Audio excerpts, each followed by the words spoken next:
नमस्कार सर। नमस्कार सर जी। सर क्या नाम है आपका? जी मैं फागूलाल निषाद, डबरा ब्लॉक, जिला शक्ति, छत्तीसगढ़ का रहने वाला हूँ सर जी। सर संत रामपाल जी महाराज जी से नाम उपदेश आपने कब लिया? सर जी संत रामपाल जी महाराज से मैंने नाम दीक्षा 2 जुलाई सन 2018 को लिया है सर जी। सर संत रामपाल जी महाराज जी से नाम उपदेश लेने से पहले क्या आप कोई भक्ति साधनाएं भी किया करते थे? सर जी संत रामपाल जी महाराज से नाम उपदेश लेने से पहले मैं हिंदू धर्म में प्रचलित सभी देवी देवताओं की भक्ति एवं पूजा पाठ किया करता था, जैसे कि ब्रह्मा विष्णु महेश, गणेश जी, दुर्गा जी और शिव जी को इष्ट देव मानकर उनकी बहुत भक्ति करता था। और शिव जी का जो है 16 सोमवार का व्रत भी करता था और तीर्थ व्रत भी खूब करता था। और इस तरह से मैं अनेक प्रकार के धार्मिक क्रिया करता था सर जी, पर इन सब से मुझे कोई लाभ प्राप्त नहीं हुआ सर जी। सर फिर आपको संत रामपाल जी महाराज जी के बारे में कैसे पता लगा? सर जी इतनी सारी भक्ति साधना करने के बावजूद भी सर जी मेरे घर में सुख शांति नहीं था। मेरे घर में दुख कलेश बना रहता था, लड़ाई झगड़ा चलता रहता था और भूत प्रेत की बाधा से सर मैं बहुत परेशान रहता था। भूत प्रेत की बाधा से सर मैं बहुत ज़्यादा बीमार हो गया था।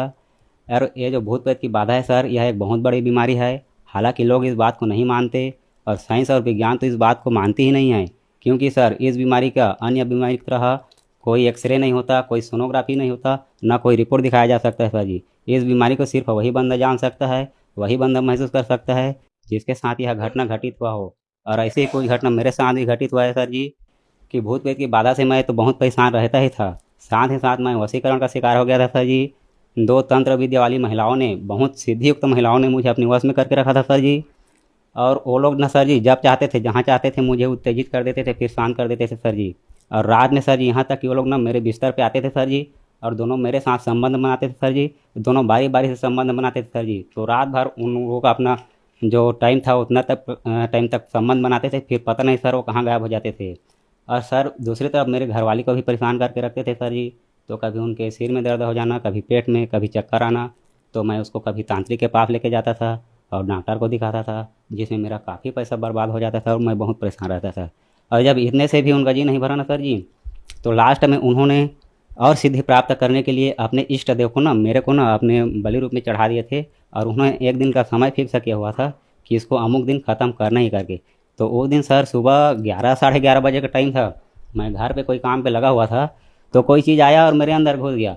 अंदर घुसते ही सर उसने मेरा गला दबाने लगा, और जैसे खून का दौरा तेज़ हो जाता था, कभी कम हो जाता था, नसें ब्लॉक होने लगा और दिमाग सर बिल्कुल खाली हो गया। जैसे एक मेंटल करता है ना, वैसी स्थिति हो गया। जैसे सामने किसी बंदे को नहीं पहचानता था, है ना, सामने कोई भी चीज़ पड़ा रहता था, जैसे गोबर कचरा जो भी हो मैं खा लेता था और आँख से आंसू बहता रहता था। उस दिन सर जी संत रामपाल जी महाराज की ऐसी दया होगी मेरे ऊपर कि मेरा बड़ा भाई जो है ना, 2013 से ही संत रामपाल जी महाराज से नाम लेके उनकी भक्ति करता था। उसने मेरी स्थिति को देखा और देखते ही समझ गया कि भाई को ज़बरदस्त भूत प्रेत की बाधा लगा हुआ है। फिर भी घर वालों ने सर जी एक दिन तांत्रिकों के पास लेके गया, झाड़ फूँक करवाया, तो रात भर ठीक रहा। सुबह तक वही हालत, सुबह फिर ज़्यादा तबीयत खराब हो गया। अब भाई देखा भाई तो बचने वाला नहीं है।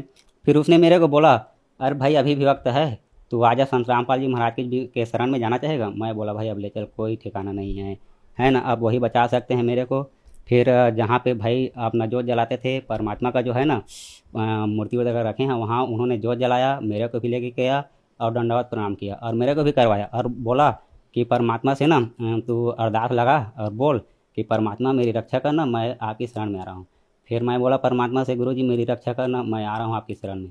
फिर उस दिन मैं, मेरा भाई, आश्रम में आते ही भगत भाई ने देखा और जो लोग थे वो लोगों ने देखा कि ऐसी स्थिति में हम भाई इसको कैसे नाम दें, ये तो बिल्कुल मेंटल की तरह है। फिर भी संत रामपाल जी महाराज की दया हुई और ले दे करके उस दिन मुझे और मेरी घरवाली को, और 2 जुलाई 2018 को यहीं चापा नामदान सेंटर से मुझे परमात्मा से नामोपदेश मिला सर जी। तब जाकर जो है ना मेरी जीवन की गाड़ी जो है पटरी पे आई और उनकी भक्ति करने से आज मैं बिल्कुल स्वस्थ हूँ। सर जैसा कि आपने बताया कि आपकी स्थिति बहुत ही खराब थी, तो क्या संत रामपाल जी महाराज जी से नाम उपदेश लेने के बाद आपको कोई लाभ भी मिले, आपकी स्थिति में सुधार हुआ? हाँ सर जी, संत रामपाल जी महाराज से नाम उपदेश लेने के बाद मुझे बहुत सारे लाभ प्राप्त हुए हैं सर जी। अगर सारा लाभ गिनाना चाहूँगा सर जी तो दिन से रात और रात से दिन हो जाएगा सर जी। फिर मैं कुछ कुछ लाभ बताना चाहूँगा सर जी। मैं गुप्त रोगी था सर, जैसे सेमन एनालॉजिस हो गया, स्पर्म काउंट हो गया, शुक्राणु की कमी, वीर्य का पतलापन, ये सब बीमारी था, जिस वजह से हम समझते थे कि हमारा कोई बालक संतान नहीं हो रहा है। और बालक संतान नहीं हो रहा है करके हम लोग बहुत परेशान रहते थे, जो जहाँ बोलते थे वहीं चले जाते थे। और संत रामपाल जी महाराज से नाम उपदेश लिया और उनके द्वारा लिखे पुस्तक जो जीने की राह है उसको पढ़ा हम। तो परमात्मा की जब नाम लिए सर जी, उनकी भक्ति की हैं, तो वो सब बीमारी अभी ठीक है। अभी परमात्मा की डॉक्टरी भक्ति करते हैं, अभी शरीर में कोई दुख कोई परेशानी नहीं है सर जी। पत्नी को सर वो लुकेरिया आता था, सफ़ेद पानी आता था, और जिसकी वजह से वो बहुत परेशान रहती थी सर। पीरियड के टाइम में काफ़ी परेशान रहती थी, दर्द होता था, जिसका काफ़ी इलाज करवाया सर जी। तो परमात्मा से नाम लिए हैं, अभी डट कर भक्ति करते हैं, तो वो बीमारी भी अभी ठीक हो गया है सर जी। अभी हमारे शरीर में, अब घर परिवार में भूत प्रेत की बहुत ज़्यादा बाधा थी सर। हम हमेशा परेशान रहते थे, तो परमात्मा की भक्ति करने से वो जो भूत प्रेत की बाधा थी ना, वह धीरे धीरे सब अभी ख़त्म हो गया है। अभी सब नॉर्मल है, और परमात्मा संत रामपाल जी महाराज की दया से अभी सब ठीक है सर जी। सर जी, मेरे घरवाली को रसोली का शिकायत था, है ना। उसके बच्चेदानी में दोनों साइड 5-5, 6 mm का गांठे पड़ गया था, है ना, जिसका काफ़ी इलाज करवाया, ठीक नहीं हो रहा था। और डॉक्टर बता रहे थे कि भाई इसका ऑपरेशन करना पड़ेगा और 40 से 50 हज़ार रुपये का खर्चा आएगा सर जी। फिर जो है मेरे पास इतने ऑपरेशन के लिए पैसे नहीं था। फिर मैं परमात्मा संत रामपाल जी महाराज से अरदास लगाया, तो परमात्मा बोले कि बेटा नियम मर्यादा में रहकर भक्ति करो, परमात्मा ठीक कर देंगे। महीने 1.5 महीने के बाद फिर हॉस्पिटल गया सर जी, वहाँ पर सोनोग्राफी करवाया। तो आप यकीन नहीं करोगे सर जी, वो जो 5-5, 6 mm का जो गांठे पड़ गया था ना, वो क्लियर हो गया, ऑपरेशन की ज़रूरत नहीं पड़ा सर जी। जिसमें 40 से 50 हज़ार रुपये का खर्चा बताया था, परमात्मा ने मेरे को 3 से 4 हज़ार रुपये में ही निपटारा करवा दिया। ये आप रिपोर्ट में देख सकते हैं सर। ये जो 5-5, 6 mm का गांठ बता रहा है, ये मतलब पहले का रिपोर्ट है मेरा, जिसमें गांठ बता रहा है, स्पष्ट दिखाई दे रहा है सर। 5-5, 6 mm का जो गांठ पड़ गया था बच्चेदानी के दोनों साइड में।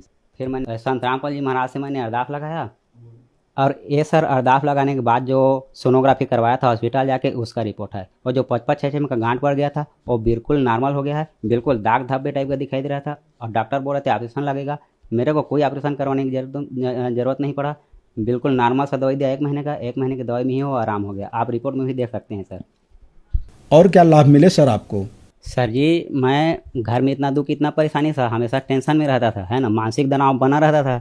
तो टेंशन में आ गया सर जी। मैं बहुत ज़्यादा शराब पीता था, मांस भी खाता था, और गुटखा तंबाकू खूब खाता था सर जी। एक दिन में मैं 4-4, 5-5 गुटखे तंबाकू के खा जाता था, है ना सर जी। हर एक को बुराई करता था जो इंसान को नहीं करना चाहिए। तो सर जी पहले इतना बुराई करता था, इतना नशा करता था, है ना, कभी कभी जुआ भी खेल देता था, है ना। जितना कमाता था सर जी, तो कभी जुए में बढ़ जाता था, वो सारा मतलब हार जाता था, और बहुत परेशानी होता था। घर में खाने के लिए लाले पड़ जाते थे। अगर उसी टाइम सर जी कोई मेहमान आ जाता था, 2-4 मेहमान आ जाता था, तो उनके खाने के लिए भी बहुत दिक्कत हो जाता था। अभी सर जी परमात्मा की भक्ति करने से सब बुराई छूट गया है, और जितना कमाते हैं सब बचत में जा रहा है सर जी। अभी सब नॉर्मल चल रहा है सर जी, परमात्मा की दया से सब ठीक है।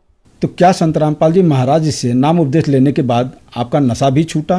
100% छूट गया सर जी। जब से परमात्मा से संत रामपाल जी महाराज से नाम उपदेश लिया सर जी, तो उनकी भक्ति करने से सर जी मैं जितना भी नशा करता था वो सब धीरे धीरे आज छूट गया सर जी। आज कोई बोलता है कि नशा ला के दे, या तो कोई गुटखे ला के दे, तो मैं उसको बिल्कुल मना कर देता हूँ सर जी। बहुत नशा करता था, और सब नशा आज छूट गया सर जी।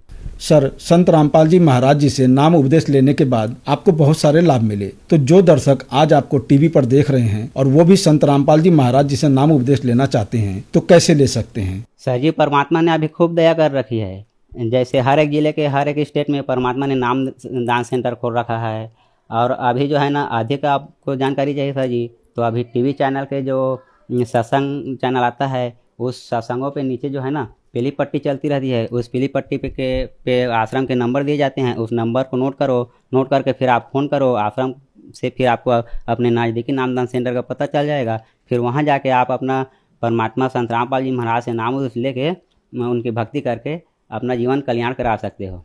धन्यवाद सर। साथ साहब सर जी, साथ साहब।